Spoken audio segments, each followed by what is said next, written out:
John chapter 7. Jesus goes to the festival of tabernacles. After this, Jesus went around in Galilee. He did not want to go about in Judea because the Jewish leaders were looking for a way to kill him. But when the Jewish festival of the tabernacles was near, Jesus' brothers said to him, "Leave Galilee and go to Judea, so that your disciples there may see the works you do.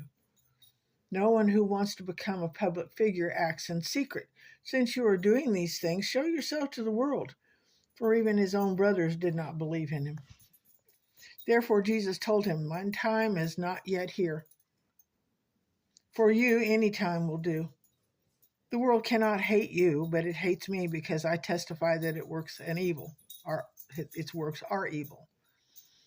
You go to the festival. I'm not going to the festival because my time has not yet fully come." After he said this, he stayed in Galilee. However, after his brothers had left for the festival, he went also, not publicly, but in secret. Now at the festival, the Jewish leaders were watching for Jesus and asking, "Where is he?" Among the crowds, there was a widespread whispering about him. Some said he is a good man. Others said, "No, he deceives the people." But no one would say anything publicly about him for fear of the leaders. Jesus teaches at the festival. Not until halfway through the festival did Jesus go up to the temple courts and begin to teach. The Jews there were amazed and asked, "How did this man get such learning without having been taught?"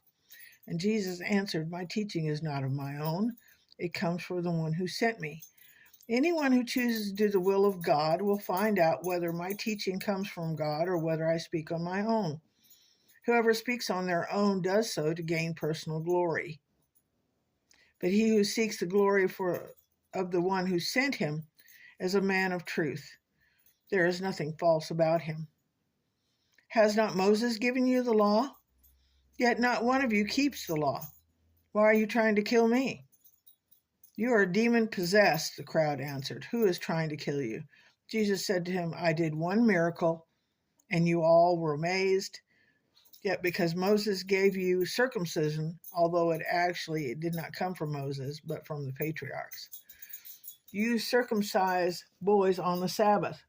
Now, if a boy is circumcised on the Sabbath, so that the law of Moses may not be broken, why are you angry with me for healing a man's whole body on the Sabbath?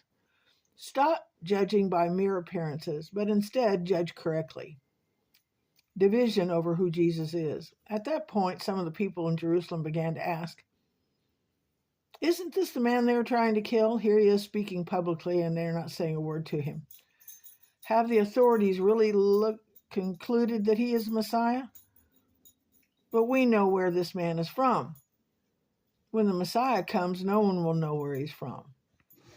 Then Jesus, still teaching in the temple courts, cried out, "Yes, you know me, and you know where I am from. I am not here on my own authority, but for him who sent me.